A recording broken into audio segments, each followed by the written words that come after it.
ደጋግመን እንዳልነው የጴጥሮስ መልእክት ሁለቱ መልእክቶች የሚነግሩን ነገር ምንድነው? በጣም መሰረታዊ ሀሳብ ተመርጣችኋል የሚለው ነው ማለት ነው።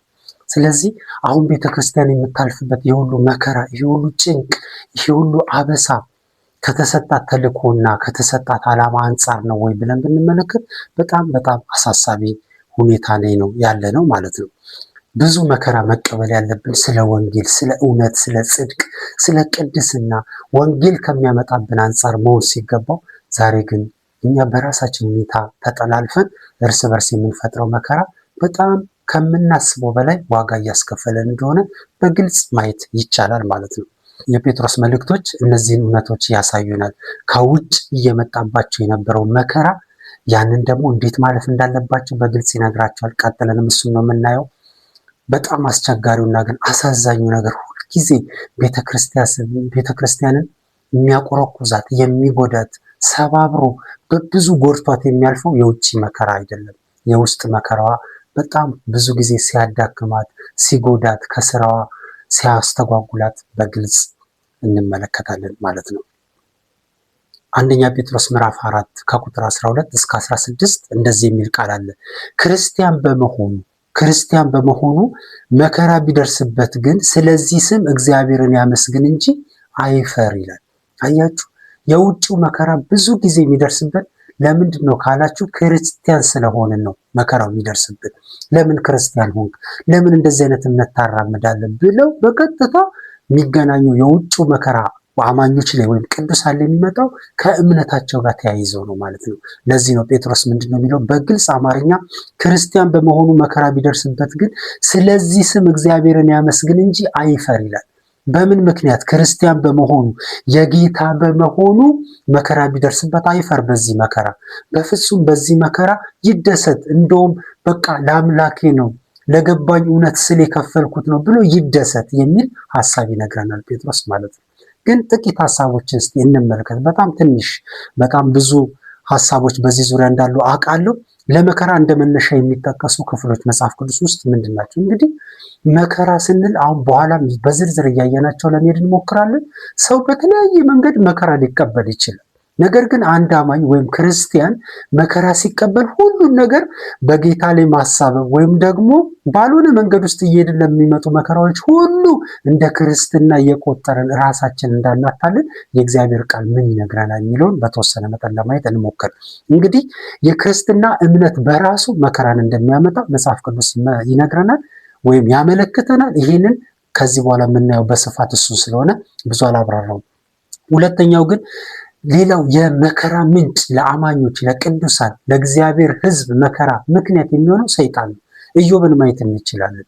እንዴት እንደፈተነው፣ እንዴት እንደተገዳደረው፣ እንዴት በቃ ይህንን ሰው እንዴት እንደተዋጋው እንመለከታለን። ነገር ግን እግዚአብሔር ለኢዮብ ሲወግን፣ በኢዮብ ደግሞ ሲታመን ሲመካበት እግዚአብሔር ልቡን ያውቅ ስለነበረ እንደምኞቱ እስከ ሞት ወይም ደግሞ እስከ ማጥፋት አሳልፎ አልሰጠውም እንጂ የሰይጣንን ተግዳሮት እንመለከታለን። ስለዚህ ለአማኞች ለኛ ለክርስቲያኖች የመከራ ምንጭ ከክርስትናችን ከእምነታችን ቀጥሎ ትልቁ የመከራችን መንስኤ ሰይጣን ነው።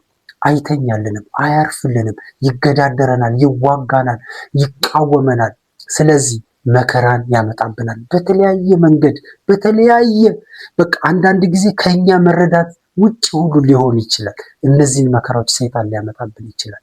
ነገር ግን እሱንም ቢሆን በእግዚአብሔር ኃይልና ቃል እውቀት ማለፍ እንችላለን ነው። ሁለተኛው መጽሐፍ ቅዱስ በግልጽ የሚነግረን የመከራ ምንጭ ኃጢአት ነው። ኃጢአት እንግዲህ ዘፍጥረት ላይ ማየት ትችላላችሁ። በጣም በግልጽ እንዴት አቤልን አይደለም ወንድማማቾች ሁለት ወንድማማቾች ትመለከታላችሁ። ሁለቱም መስዋዕት እግዚአብሔር ፊት አቀረቡ። ነገር ግን ያ የተሰራው ኃጢአት ግን ምን ያህል ዋጋ እንዳስከፈለው ትመለከታላችሁ። በቃ ያየኝ ሁሉ ይገለኛል አይደል ያለ ቃየን እኮ ያየኝ ሁሉ ይገለኛል ነው በቃ ያየኝ ሁሉ ይገለኛል። በቃ እንዴት መከራ እንዳመጣበት ታያላችሁ። መንስኤው ምንድነው ካላችሁ ኃጢአት በጣም ብዙ ክፍሎችን ማየት እንችላለን። በዳዊት የንግስና ታሪክ ውስጥ እንዴት ምን አይነት አስደናቂ ሰው ዳዊት እንደነበረ ትመለከታላችሁ። ከመጠራቱ ጊዜ ጀምሮ እንዴት እግዚአብሔርን እንዳከበረ እናውቃለን። እንዴት እግዚአብሔርን እየወደደ እንደመጣ እናውቃለን። ነገር ግን ኃጢአት እንዴት አድርጎ ዋጋ እንዳስከፈለው፣ እንዴት ባዶ እግሩን እንዳስኬደው፣ እንዴት በገዛ ልጆቹ ተንከራታችና በቃ ተራ ምናምንቴ እስኪመስል ድረስ ዳዊትን እንዲያለቅስ እንዴት እንዳደረገው እንመለከታለን። ሰለሞንን ማየት እንችላለን። በጣም ብዙ የእስራኤል ነገስታትን መሳፍንቶችን ህይወት ታሪክ ወደኋላ ሄደን ብንመለከት የዜና መጽሐፍ፣ የነገስትን መጽሐፍ፣ መሳፍንት ዘመን ላይ የነበረውን በነ ሶምሶን ጊዜ የነበረውን ነገር ሁሉ ሄደን ብንመለከት ኃጢአት እንዴት አንገት እንደሚያስነፋ ለመከራ ለጭንቅ ምክንያት እንደሚሆን በግልጽ መጽሐፍ ቅዱስ ይነግረናል ማለት ነው። ሌላው የመከራ ምንጭ መጽሐፍ ቅዱስ በግልጽ የሚነግረን ስንፍና ነው። ምሳሌ ምዕራፍ 6 ከቁጥር 6 እስከ 11 እናንተ ማየት ትችላላችሁ። በግልጽ መጽሐፍ ቅዱስ የሚነግረን የመከራ ምንጭ አንዱ ስንፍና ነው ይላል። እንግዲህ ስንፍና በጣም ከባድ ነገር ነው። ስንፍና በጣም ብዙ ሊባልለት ይችላል። አደገኛ ነገር፣ በጣም ጎጂ ነገር ለሰው ልጆች በተለይም ለአማኞች ስንፍና ነው። ስንፍና የመከራ ምንጭ ይሆናል። ሰው መስራት ባለበት ጊዜ፣ መያዝ ባለበት ጊዜ ባለመያዙ። እንግዲህ ሰው በብዙ ምክንያት ማግኘት ያለበትን ሊያጣ ይችላል። ነገር ግን በስንፍና ምክንያት ከሆነ ጸጸቱ ከባድ ነው። ወደኋላ ሲያስብ በጣም ዲፕረስድ ሊሆን ይችላል። ስለዚህ በፍጹም ወደ ህይወታችን መጋበዝ የሌለብን ነገር ቢኖር ስንፍና ነው። መስራት ባለብን ጊዜ መስራት፣ መጸለይ ባለብን ጊዜ መጸለይ፣ ማንበብ ባለብን ጊዜ ማንበብ፣ ህብረት ማድረግ ባለብን ቦታና ጊዜ ማድረግ በጣም ወሳኝ ነው። ስንፍናን ነቅተን መዋጋት ያለብን አንዱ የመከራ ምንጭ ነው ማለት ነው። መጽሐፍ ቅዱስ በግልጽ የመከራ ምንጭ እንደሆነ ይነግረናል ስንፍና። ሌላው ዓለማዊ ስልጣኖችና ህጎች ናቸው። እንግዲህ እነዚህ ምንድነው የመከራ ምንጭ? ለምሳሌ ክርስትና በቃ በግልጽ አትስረቅ ይለናል። በግልጽ ጉቦ አትስጥ ነው የሚለን። በግልጽ ተንኮል ባለበት፣ ሸፍጥ ባለበት፣ እግዚአብሔር በማይከብርበት፣ ሰዎችን በሚጎዳ ነገር በፍጹም እንድንተባበር አይፈቅድንም። ዓለም ደግሞ ለዚህ ነገር በጣም ክፍት ነች። ስለዚህ ምን እንሆናለን ማለት ነው? ከጎናችን ያለው ሰው ህንፃ ቢገነባ እኛም ህንፃ ብንገነባ ሁለታችንም እኩል የሆነ አፕሮች አይኖረንም ማለት ነው። ያ ሰው እንደፈለገ ሄዶ ነገሮችን ሊያሳካ ይችላል። እኛ ደግሞ የእግዚአብሔር ቃል ይዘናል። ያነበብነው እውነት፣ የተሰበክነው እውነት ሁሉ ውስጣችን አለ። ስለዚህ ምን እንላለን? እንታገላለን ማለት ነው። ሰስተን ሳይሆን ወይም እንደዛ ሰው ከኪሳችን ብር ሰተን ማስፈጸም አቅቶን ሳይሆን፣ ነገር ግን መንፈሳዊ አቅማችን ያንን አይፈቅድልንም። በቃ ሞራል አለን ማለት ነው። ያንን ሞራል ገፍተን መሄድ ያቅተናል። ልክ ያን ማድረግ ስንጀምር ስቃይ ውስጥ እንገባለን። ስለዚህ እምቢም ስንል ስቃይ ውስጥ እንኖራለን። ለምን? ካልሰጠን፣ አዎ እግዚአብሔርን እናከብራለን፣ ነገር ግን ዓለማዊ ወይም ደግሞ እዚህ ምድራዊ የሆነው ነገር ሁሉ እኛን ይጎልብናል ወይም ይርቅብናል። ከጎናችን ከዜሮ ተነስቶ ሲመነጠቅ እኛ ባለን አቅምና ችሎታ በጽድቅ በቅድስና እንዳናደርግ፣ እንዳንሰራ፣ እንዳንከናወን ስለምንከለከል ዋጋ እንከፍላለን። አልፈንም ዲፕረስድ ልንሆን እንችላለን። እውነቱ ግን ይሄ ነው። ከእግዚአብሔር ጋር መወገን ይሻለናል ማለት ነው። ስለዚህ ዓለማዊ ህጎች፣ ስርዓቶች ሁሉ ክርስትና ላይ ተጽዕኖ ያደርጋሉ፣ ምንም ጥያቄ የለውም። ነገር ግን እግዚአብሔር ባነቃን መጠን ቀደም ብለን በጽድቅ እነዛን ነገሮች እየቀደምን ማከናወን የበለጠ ብልህነት ነው ማለት ነው። ስለዚህ ዓለማዊ ህጎችና ስርዓቶች ለክርስትና የመከራ ምንጭ ወይም ለቅዱሳን ለክርስቲያኖች በጽድቅ ለሚኖሩት ነው። ይህ ዝም ብሎ ለሚመላለሰው እንደፈለገ ለሚሆነው አይደለም። በእውነት በጽድቅ ለሚኖሩ ግን ይሄ የመከራ የጭንቅ ምክንያት ሊሆን ይችላል ማለት ነው። መጽሐፍ ቅዱስ ይህን ይነግረናል። ሌላው ሰዎች የሚፈጥሩብን ተጽዕኖ ነው። እንግዲህ ሰዎች ተጽዕኖ ይፈጥሩብናል። ታውቃላችሁ አይደል? ሳኦል በቃ እኮ እግዚአብሔር ንጉሥ ነው ብሎ አሳውቋል ዳዊትን። ነገር ግን ሲያንከራትተው 30 ዓመት ሙሉ በምድረ በዳ እንዲንከራተት ሲያደርገው ታያላችሁ። ለምን? በቃ ፍቃደኛ አይደለም። ይሄ በግልጽ እግዚአብሔር የተናገረው ነገር ነው። ዳዊትን ይፈልጋል፣ ሳኦልን ደግሞ ንቆታል። ፈልጎት ነበር፣ አሁን ደግሞ ትቶታል። ነገር ግን ሳኦል ልክ እንደ ቀልድ ሊለቅ አልፈለገም ያንን ቦታ። ስለዚህ ዳዊት ሲንከራተት ታያላችሁ። ዛሬም አይመስላችሁም? በብዙዎቻችን ህይወት ውስጥ እንደዚህ አይነት ተመሳሳይ ነገር እናያለን። ሰዎች በሚፈጥሩት የሆነ ነገር ምክንያት እኛን ዋጋ ያስከፍሉናል። ሰዎች የማይገባቸውን ቦታ ይዘው እኛን ከዛ ቦታች ለመግፋት የሚያደርጉት ጥረት እኛን መከራ ውስጥ ሊከተል ይችላል። ገንዘብ ያሳጣናል፣ ህብረት ያሳጣናል፣ ብዙ ነገር ያሳጣናል። ስለዚህ እንድናጉረመርም ወይም ደግሞ እንድንንከራተት ብዙ ዋጋ እንድንከፍል ምክንያት ይሆናሉ ማለት ነው። ኢቭን ቤተሰቦቻችን ውስጥ እንደዚህ አይነት ሰዎች ካሉ ዋጋ ያስከፍሉናል ማለት ነው። ስለዚህ ሰዎች የሚፈጥሩብን ጥሩ ያልሆነ ተጽዕኖ በሙሉ ለመከራ መንስኤ ሊሆን ይችላል ማለት ነው። ለምን? ተስፋ በማስቆረጥ በቃ እጅ ከሰጠን በጣም አደገኛ ነገር ውስጥ ሊከቱን ይችላሉ። ስለዚህ የመከራ ምንጮች አንዱ ሰዎች ወይም ወገኖቻችን ሊሆኑ ይችላሉ ማለት ነው። መጽሐፍ ቅዱስ ይህን በግልጽ ይነግረናል። ብዙ ክፍሎችን ማንሳት ይቻላል። ሌላው የተፈጥሮ ክስተቶች ናቸው። የተፈጥሮ ክስተቶች አሉ። በቃ ረሃብ አለ። መጽሐፍ ቅዱሳችን ውስጥ ስንመለከት ረሃብ አለ። ጊዜ ጠብቆ ዓመታት እየለየ የሚመጣ ረሃብ አለ። ቸነፈር አለ። በጣም ብዙ አይነት ነገር አለ። ዛሬም በዘመናችን ስንመለከት በሽታዎች አሉ። ረሃብ እንዳለው የምግብ እጥረት፣ የጤና ማጣት፣ ጦርነቶች፣ በጣም ብዙ በቃ ዝብርቅርቅ ያለ ነገር እንመለከታለን። ስለዚህ የተፈጥሮ ክስተቶች ለምሳሌ በዝናብ ጊዜ በኃይል የሚጎዱ ሀገሮች አሉ። በጣም በኃይል የሚጠቁ በጎርፍ፣ በመሬት መንሸራተት፣ በበረዶ በጣም የሚጎዱ ዓለም ክፍሎች አሉ ማለት ነው። በሀገራችን እንኳን ብዙ ነገር ማንሳት ማስታወስ እንችላለን። የተለያዩ ግንባታዎች መደርመስ፣ የተለያዩ እነዚህ ሁሉ እንግዲህ የተፈጥሮ ክስተቶችን ጨምሮ ሰው ሰራሽንም በጣም ብዙ ነገር ማንሳት ይችላል። እነዚህ በሙሉ የመከራ ምንጭ ይሆናሉ። እነዚህ ነገሮች ሳይቀር የመጽሐፍ ቅዱስ ክፍሎች ውስጥ እንኳን የምናያቸው ነገሮች አሉ። ታውቃላችሁ፣ በኢየሱስ ክርስቶስ ዘመንም ናዳ ተንዶባቸው የሞቱ ሰዎች እንደነበሩ መጽሐፍ ቅዱስ ይነግረናል። ነገር ግን ኢየሱስ ምንድን ነው ያለው? እነዚህ ከእናንተ ይልቅ ኃጢአተኛ ስለሆኑ ይሄ የተፈጠረባቸው ይመስላችኋል ነው ያላቸው። አይደለም። አያችሁ፣ የተፈጥሮ ለምሳሌ እኔ የሚናድ ነገር ስር ቁጭ እስካልኩ ድረስ ጴንጤ ነው ብሎ አይተወኝም፣ ወይም ደግሞ አማኝ ነው የጌታ ልጅ ነው ብሎ አይተወኝም። ከተናደ ከወደቀብኝ ይጎዳኛል። ለሞት የሚዳርግ ጉዳት ከሆነ ደግሞ ሞታለሁ ማለት ነው። ስለዚህ አማኝ በመሆኔ ያ የሚናደው ናዳ ለእኔ ፌቨር አያደርግልኝም ነው። ስለዚህ በእነዚህ ሁኔታ ውስጥ እግዚአብሔር በረዳን መጠን ራሳችንን መጠበቅ ስንችል እንጠብቃለን። ከኛ ቁጥጥር ውጭ በሆነ ሁኔታ ግን የተፈጥሮ አደጋዎችን ተጽዕኖ ይፈጥራሉ ወይም ደግሞ ጉዳት ያደርሳሉ። በኢየሱስ ንግግር አገልግሎት ውስጥ ይሄን አይተናል። ሌላው አንደኛ ነገሥት ምዕራፍ 17 ከቁጥር 7 እስከ 14 ይህንን ሀሳብ መመልከት እንችላለን።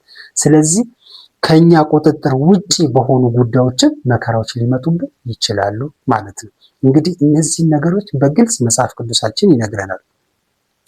ስለዚህ አሁን እንመለስና እንዴት መከራዎች ሰዎች ላይ እንደሚደርሱ መጽሐፍ ቅዱስ ለእነዚህ መከራዎች ምን ምላሽ እንድንሰጥ እንደሚፈልግ እንመልከት። እንደዚህ ይላል፣ በክርስቶስ ወደ ዘላለም ክብሩ የጠራችሁ የጸጋ ሁሉ አምላክ ለጥቂት ጊዜ መከራ ከተቀበላችሁ በኋላ እርሱ ራሱ መልሶ ያበረታችኋል፣ አጽንቶም ያቆማችኋል ይላል አንደኛ ጴጥሮስ ምዕራፍ 5 ቁጥር 10 ላይ። እንግዲህ በክርስቶስ ወደ ዘላለም ክብሩ የጠራችሁ ይልና ለጥቂት ጊዜ መከራ ከተቀበላችሁ በኋላ ለምን እግዚአብሔር የኛ አይደል? ለምን መከራ እንቀበላለን? እግዚአብሔር በጣም ደስ የሚለው ባህሪ እውነትን እንዲና አያደርግም፣ ወይም ደግሞ እውነትን አይክድም። እግዚአብሔር እውነቱ አለ። ነገር ግን እግዚአብሔር ምንድነው የሚነግረን? እውነቱን ይነግረንና በዛ እውነት ውስጥ የምናልፍበትን መርህ ነው የሚነግረን ሁልጊዜ። አንድ መጽሐፉ ላይ ማይልስ ሙንሮ ምን ይላል? እግዚአብሔር በረዶን አያጠፋም ይላል። ለምሳሌ እኛ የምንኖርበት አካባቢ ወይም ሀገር በረዶማ ቢኖር ይኸው ለዘመናት በበረዶ ውስጥ ይኖራሉ፣ ያልፋሉ። ነገር ግን እግዚአብሔር በረዶውን አያጠፋውም ይላል። እግዚአብሔር የሚያደርገው ምንድን ነው? በረዶውን የምናልፍበት ወይም ያንን በረዶ ማኔጅ የምናደርግበትን እውቀት፣ ጥበብና ማስተዋል ችሎታ ይሰጠናል። ስለዚህ ከዛ ከባቢ ሁኔታ ጋር ተስማምተን እንድንኖር እግዚአብሔር ጥበብ፣ እውቀት፣ ማስተዋል ሰጥቶናል ማለት ነው። ስለዚህ ተስማምተን ነው የምንኖረው። አለበለዚያማ እግዚአብሔር እኛ ስለበረድን ምን አንዳንድ ሰዎች እኮ አሉ አይደል? ክረምት ሲመጣ ውይ ይሄ ክረምት የሚሰለቻቸው አለ። ፀሐይ ሲመጣ ውይ ይሄ ፀሐይ የሚሰለች ለነሱ ብሎ እግዚአብሔር ፀሐይንና ምናምን እነሱ በተሰማቸው ስሜት ላይ ተመስርቶ ይቀያየራል እንጂ አያደርገውም። ነገር ግን ያንን ማኔጅ የምናደርግበት ከዛ ተፈጥሮ ጋር ተስማምተን የምንኖርበትን ግን እውቀትን፣ ጥበብ፣ ማስተዋልን ሰጥቶናል ማለት ነው። ስለዚህ ከኛ የሚጠበቀው ምንድነው? ከነዚህ ተፈጥሮዎች ጋር ተስማምተን መኖር ነው ማለት ነው። ስለዚህ ነው መጽሐፍ ቅዱስ ሲናገር መከራ እንዳለ አይክድም። ነገር ግን በመከራ በምናልፍበት ጊዜ ከእርሱ ጋር ምን እንደምንል ያ መከራ እንደማይገለን እንደማያጠፋል፣ ነገር ግን አበርትቶ ሰርቶ አቆንጅቶ እንደሚያወጣን መጽሐፍ ቅዱስ ይነግራል ማለት ነው። ምንድነው የሚለው? ያበረታችኋል ይላል፣ አጽንቶ ያቆማችኋል። ለምን መከራውን አያጠፋውም? አያጠፋውም። መከራ ሁሉ የሚጠፋ አይደለም። በፍጹም እንደዚህ አይነት እውነት ወይም ትምህርት መጽሐፍ ቅዱስ የለውም። መከራ እንዳለ ይነግረናል። ነገር ግን የመከራውን መውጫ ደግሞ መንገድ እግዚአብሔር ያሳየናል ማለት ነው። ያንን ነው ከመጽሐፍ ቅዱስ በግልጽ የምንማረው። ሃሌሉያ። ስለዚህ በሰዎች ሁሉ ላይ ከደረሰው የተለየ ይላቸዋል ጴጥሮስ፣ የተለየ መከራ ወይም ፈተና አልደረሰባችሁም። እግዚአብሔር ታማኝ ነው። ስለዚህ ከምትችሉት በላይ እንድትፈተኑ አይተዋችሁም። ነገር ግን በምትፈተኑበት ጊዜ ፈተናውን መታገስ እንድትችሉ መውጫ መንገዱን ያዘጋጅላችኋል ይላል ጳውሎስ አንደኛ ቆሮንቶስ ምዕራፍ 10 ቁጥር 13 ላይ ምንድነው የሚለው? ነገር ግን በምትፈተኑበት ጊዜ ፈተናውን መታገስ እንድትችሉ መውጫ መንገዱን ያዘጋጅላችኋል ይላል። ምንድነው? በኃይል ከአቅማችሁ በላይ እንድትፈተኑ እግዚአብሔር ምን አይልም? አይተዋችሁም። ሁለተኛ ደግሞ መከራውን አያስቀረው። መከራው ሊኖር ይችላል። ነገር ግን መከራውን የምታልፉበትን ጸጋ፣ ኃይል፣ አቅም፣ ጉልበት እግዚአብሔር ምን ይላችኋል? ይሰጣችኋል ነው የሚለን መጽሐፍ ቅዱስ። ለዚህ ነው በዚህ ዘመን አንዳንድ ነቢያቶች ምን ይላል? በቃ የሚል ቃል ብዙ ጊዜ ይጠቀማሉ። ነው እግዚአብሔር ነው ያላቸው? እርግጥ እውነት እግዚአብሔር ብሏቸው ነው? መጽሐፍ ቅዱስ ያን አይነግረንም። ቅዱሳን እግዚአብሔር የሚነግረን ይሄንን ነው። መከራ ሊኖር ይችላል አለ። ነገር ግን ከአቅማችን በላይ አንፈተንም። አንድ ሁለተኛ መከራው እያለ ያንን መከራ ደግሞ አሸንፈን የምንወጣበትን ጸጋ፣ ጥበብ፣ እውቀት፣ ማስተዋል እግዚአብሔር ምን ይለናል? ይሰጠናል። ይሄ ነው የመጽሐፍ ቅዱስ እውነትና ሀቅ ማለት ነው። ስለዚህ ነው እንደዚህ የሚናገረው። አሁን በብዙ አይነት ፈተና ውስጥ ሆናችሁ ለጥቂት ጊዜ መከራን ብትቀበሉም እንኳ በዚህ እጅግ ደስ ይላችኋል።